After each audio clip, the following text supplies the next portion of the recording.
Good evening friends. Today Covid negative day 1 हम कह सकते हैं। कल रिपोर्ट आई थी तो वो नेगेटिव आई थी। एंड सिम्टम्स में जो सबसे ज़्यादा मेरे को परेशान कर रहा है वो वीकनेस है। अभी वीकनेस इतनी है कि मैं थोड़ी देर अगर खड़ा होकर घूमता हूँ या कुछ काम करता हूँ तो उसमें कमज़ोरी सी लगने लगती है और बैठना पड़ता है। कई बार ऐसा होता है कि आज मैंने थोड़ा सा कोशिश करी थी कि कुछ काम करे जाएं, तो उसमें ऐसा हुआ कि थोड़ा सा एक्सर्शन होना शुरू हुआ और थकान हो गई बहुत जल्दी। दूसरा, सर में भारीपन है, गले में खिचखिच है। अभी भी आज थोड़ा सा ऐसा लग रहा था कि शायद फ़ीवर है, लेकिन फ़ीवर टेम्परेचर वैसे नहीं है, बस थकान की वजह से ही लग रहा था। स्मेल नहीं आई है, टेस्ट पूरी तरह इंटैक्ट हो चुका है, टेस्ट पूरी तरह आ रहा है, स्मेल बिल्कुल भी नहीं है अभी। तो ये लक्षण थे। सैचुरेशन आज चेक करी थी तो 97 तक आ रही है, 96 97 तक हो रही है। ये सारी बातें थी आज तक दोस्तों। मैंने आपसे शेयर करा मेरी कोविड की जर्नी कैसी रही, क्या दिक्कतें हुई, कैसे कैसे उन्हें फेस करा। आप सबके आशीर्वाद से मेरे को बहुत ज़्यादा दिक्कतें नहीं हुई जितनी और लोगों को हो रही है, लेकिन फिर भी जो भी हुआ वो सब मेरे लिए एक्सपीरियंस करा और आपके साथ शेयर भी करा। होपफुली मेरा पूरा एक्सपीरियंस आपके कुछ काम आएगा। जो मैंने पर्सनली एक्सपीरियंस करा पूरे इस 12 दिनों के अंदर अंदर, उसमें सबसे ज़रूरी बात दोस्तों ये थी कि अपना मानसिक संतुलन बना के रखें। पैनिक ना करें, बिल्कुल भी घबराएं नहीं, क्योंकि जब आप घबराते हैं उस समय आप डिसीजंस लेने लायक नहीं रहते। और कोरोना के समय में सही टाइम पे सही डिसीजन होना ही आपकी जीत है। किस समय पे आपको क्या करना है, कैसे उसका अरेंजमेंट करना है, कैसे वो चीज़ें अरेंज हो सकती हैं, किससे कब किस समय पे कौन सही पर्सन होगा जिससे आप कांटेक्ट कर सकें। इसके अलावा बाहरी वर्ल्ड से रेगुलर कांटेक्ट बना के रखना, हर चीज़ के अरेंजमेंट की व्यवस्था बनाना कि आपको अगर कोई सामान किसी समय पे ज़रूरत हो तो वो आपको जल्द से जल्द उपलब्ध हो पाए, इस चीज़ का व्यवस्था करना, इस चीज़ का अरेंजमेंट करना, ये सबसे ज़्यादा ज़रूरी है। और ये सब तभी मुमकिन है जब आपका मन, आपका दिमाग जो है वो शांत होगा। क्योंकि अगर आप अशांत होंगे, आपका मानसिक संतुलन जो है वो सही नहीं होगा, पैनिक करेंगे बहुत ज़्यादा, तो दिक्कतें बढ़ जाती हैं। उस समय पे आप सही से डिसीजन नहीं ले पाते। किस व्यक्ति को किस समय पे कैसे कांटेक्ट करना है, क्या उसे बताना है, किस चीज़ की आपको ज़रूरत है, यह आपको पता नहीं लग पाता।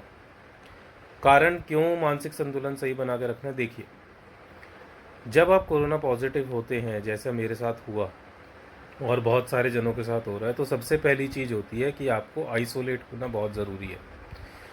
आइसोलेट होने की आवश्यकता क्या है? जब आप आइसोलेट होते हैं तो आप अपने आप को नहीं बचा रहे हैं। आइसोलेशन में जाने से आपका कोई फ़ायदा नहीं है, लेकिन सबसे बड़ा फ़ायदा भी आपका ही है। वो फ़ायदा ये है कि आप अपने परिवारजनों की, अपने संबंधियों की जान का खतरा जो है वो कम कर रहे हैं। क्योंकि अगर आप अपने आप को आइसोलेट कर लेते हैं, आप किसी के संपर्क में नहीं आएंगे, तो उनके अंदर वायरस आने के चांसेस कम हो जाते हैं आपके ज़रिए। अन्यथा देखिए, बाहर जाएंगे, किसी से मिलेंगे, वहाँ से तो वायरस आएंगे ही आएंगे, उसका तो कुछ कर ही नहीं सकते। लेकिन अगर आपको पता लगा है आप पॉजिटिव हैं और आप घर पे सबको इन्फॉर्म कर दें, आइसोलेट हो जाए, तो आप बाकी सबको इस वायरस से अपने ज़रिए इन्फेक्ट होने से बचा सकते हैं। एक बार जब आप आइसोलेट हो जाते हैं तो आपके पास कोई संसाधन नहीं होता जिससे आप अपना समय व्यतीत करें, और जो अकेलापन होता है वो महसूस होना शुरू हो जाता है। उस समय पे अगर आप मानसिक संतुलन को सही रखेंगे, सज्ज रहेंगे, तो आप वाइज डिसीजंस ले सकते हैं, और वो कहीं ना कहीं आपकी तबीयत को सुधरने में बहुत ज़्यादा मदद करता है। तो ये बहुत ज़रूरी है। अब जैसे अगर आपको पता लगे आप पॉजिटिव हैं, तो सबसे पहला स्टेप आपने अपने आप को आइसोलेट कर लिया। दूसरी ज़रूरी चीज़ है कि आप अपने ज़रूरत का सभी सामान एकत्रित कर लें। आप अगर एक कमरे में रह रहे हैं तो कमरे में कोशिश करें अटैच बाथरूम हो, नहीं है तो आप कोशिश करें कि कोई घर में ऐसा बाथरूम हो जो कोई और इस्तेमाल ना करे, और आप वहीं पे रहें, जिससे कि आप उसी बाथरूम को इस्तेमाल करें, कोई और उस बाथरूम को इस्तेमाल ना करे। ज़रूरी सामान, आपके कपड़े, उसके बाद आपकी डेली की टॉयलेटरीज़, ये बहुत ज़रूरी है। इससे पहले भी सबसे पहली वीडियो में मैंने बताया था, जो सबसे ज़्यादा ज़रूरी है वो आप एक स्टीमर अपने पास रखें। दवाइयों की व्यवस्था कर लें। तुरंत ही आप किसी चिकित्सक से परामर्श लें। परामर्श लेने के बाद उन्होंने जो दवाइयाँ आपको बताई, उन दवाइयों की व्यवस्था करें। इसके लिए आप सभी की मदद ले सकते हैं, लेकिन किसी से संपर्क में ना आए। उनसे कहें कि आपके कमरे के बाहर रख के दवाइयाँ चले जाएं, और आप भी दवाइयाँ वहाँ से उठाने के बाद उस जगह को प्रॉपरली सैनिटाइज़ कर दें। आप उस सैनिटाइज़र का स्प्रे रखें, उससे वहाँ पे से सैनिटाइज़ कर दें, जिससे कि दोबारा अगर वहाँ पे कोई सामान वो रख के जाएँ तो उनके संपर्क में वायरस कम से कम आ पाए या ना आ पाए।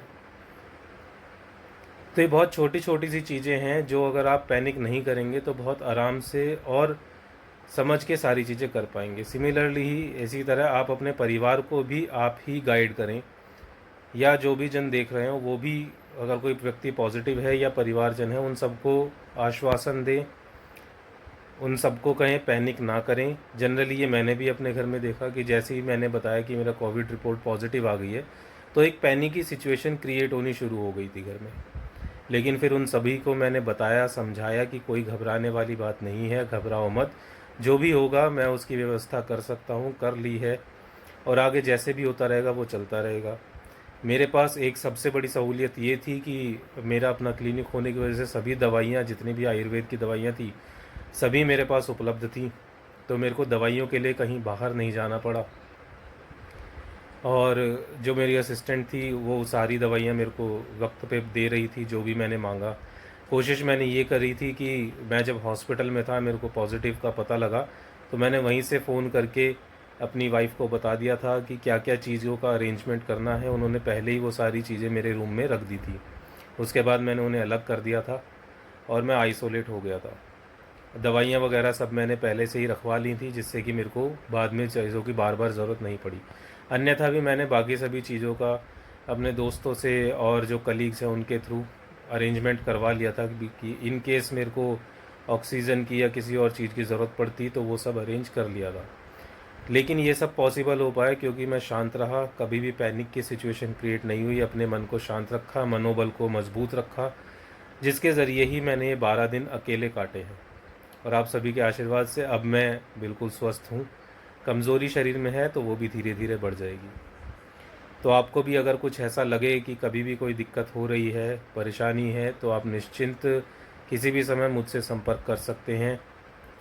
कॉल कर सकते हैं, व्हाट्सएप कर सकते हैं, फेसबुक पर मैसेज कर सकते हैं, जो भी आपको माध्यम लगे, जिस भी तरह से आप मेरे से संपर्क करना चाहें, आप उस माध्यम से मेरे से संपर्क कर सकते हैं। आपकी जो भी परेशानियाँ होंगी, कोशिश करूँगा उनका ज़्यादा से ज़्यादा अच्छी तरह से समाधान कर सकूँ, आपको ज़्यादा से ज़्यादा मदद पहुँचा सकूँ। सभी घर में रहिए, सुरक्षित रहिए, यही आप सबसे मेरा निवेदन है। धन्यवाद।